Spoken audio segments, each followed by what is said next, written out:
নবী বারবার সাহাবা আজমাইনদেরকে বলতেন, ও আমার সাহাবীরা, কবরের আযাব থেকে তোমরা বেঁচে যাও। যদি কবরের আযাব থেকে বাঁচতে পারো, কবরের আযাব থেকে যদি তুমি বাঁচতে পারো, তাহলে তোমার প্রথম ঘাটি সহজ হয়ে গেল। একেবারে জান্নাত পর্যন্ত কেউ না কেউ কোনো না কোনো ভাবে তুমি ছুটে ছুটে আল্লাহ পাকের জান্নাতে তুমি প্রবেশ করতে পারবা। এটা একটা সুযোগ আছে। আর এই জন্য আল্লাহ পাক রব্বুল আলামিন বলেন, ইয়া আইয়ুহাল ইনসান। আল্লাহ পাক রব্বুল আলামিন এই জায়গার ভিতরে জিনের শব্দ আনে নাই, শয়তান, খান্নাস, জিন্নাত কোনো কিছু আনে নাই। সরাসরি আল্লাহ তাআলা বলেন, ইয়া আইয়ুহাল ইনসান মা গাররাকা বিরাব্বিকাল কারীম। ও দুনিয়ার মানুষ, ও দুনিয়ার মানুষ, কিসের জন্য তুমি পাগল হইছো? যে দুনিয়ার জন্য তুমি পাগল হইছো, এই দুনিয়ার চাইতে আরো সুন্দর 10 গুণ সুন্দর দুনিয়া তোমার জন্য আমি রেডি রাখছি। তুমি যা চাইবা তা পাইবা। তারপরেও তোমরা দুনিয়ার জন্য পাগল হইয়া এই রবকে তোমরা কি করে বলে গেছো? একটা মানুষ গুনাহ করতে থাকে, আল্লাহ পাকের নাফরমানি করতে থাকে, টানা একটা মানুষ গুনাহের মধ্যে দাবিত হয়ে গেছে, গুনাহ করছে, আল্লাহ পাক রব্বুল আলামিন পিছন দিক দিয়ে ডাকতেছে, ইয়া আইয়ুহাল ইনসান, এই মানুষ গুনাহ করছো, মা গাররাকা বিরাব্বিকাল কারীম, এই দয়াময় রব থেকে সইরা যাও না। তুমি গুনাহ করছো, তারপরেও চলে আসো আমার কাছে, তাওবা করো, মাফ চাও, আমি রব তোমার পিছনের জিন্দেগির গুনাহগুলো মাফ করে দিব। একমাত্র রব এরকম রব যে মা সন্তানকে ঘর থেকে বের করে দেয়, কেন? অন্যায় করছে এই জন্য। কিন্তু কিছুক্ষণ পরে ওই মা আবার সন্তানকে ডাক দেয়, রাগ করছে, রাগ কমে গেছে, সন্তানকে আবার ডাক দিচ্ছে, বাবা আয়, আবার খানা দানা রেডি হয়ে গেছে, আবার রাগ করছে, আবার বের করে দিচ্ছে, আবার ডাক দিচ্ছে, আবার আয়। আর কিছু কিছু সময় এরকম হয়ে যায়, মা সন্তানকে অস্বীকার করছেও দ্বিধা করে না। কিন্তু আপনার আমার রব এরকম এক রব।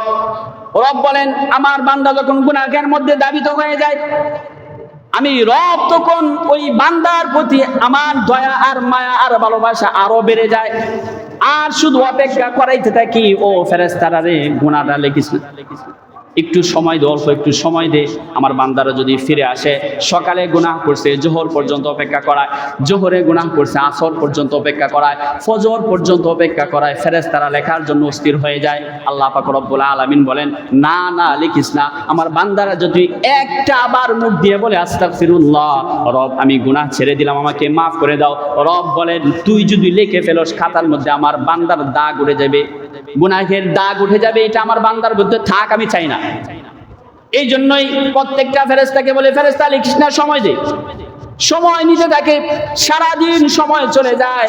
আর ওই বান্দাটা শেষ মুহূর্তে এসে যখন বলে, রব আমি গুনাহ করছি, ভুল করছি, অন্যায় করছি, আমাকে তুমি মাফ করে দাও, রব তখন খুশি হয়ে যায় আর বলে, ফেরেশতারে তোরে বলছিলাম না, আমার বান্দা তাওবা করবে, গুনাহ থেকে ফিরে আসবে, আমার বান্দার গুনাহটা লেখার দরকার নাই, ওই জায়গাটা খালি জায়গাটা নেকির দ্বারা পরিপূর্ণ করে দে, আমার বান্দার আমল নামার ভিতরে যেন নেকি উঠে যায় সেই ব্যবস্থা করে রাখ।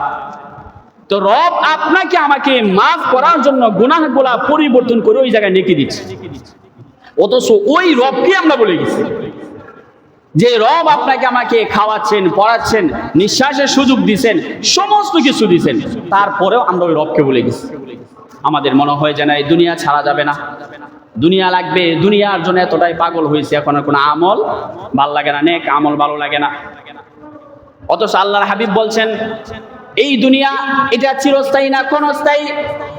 ক্ষণস্থায়ী দুনিয়ার মধ্যে থেকে, ক্ষণস্থায়ী হায়াতের মধ্যে থেকে তুমি স্থায়ী কোনো কিছু চিন্তা করবা না। এটা আল্লাহ তাআলা তোমাকে দিছে আখিরাতটা সাজানোর জন্য, আখিরাত গুছানোর জন্য। আখিরাত গুছাও, আখিরাত সাজাও।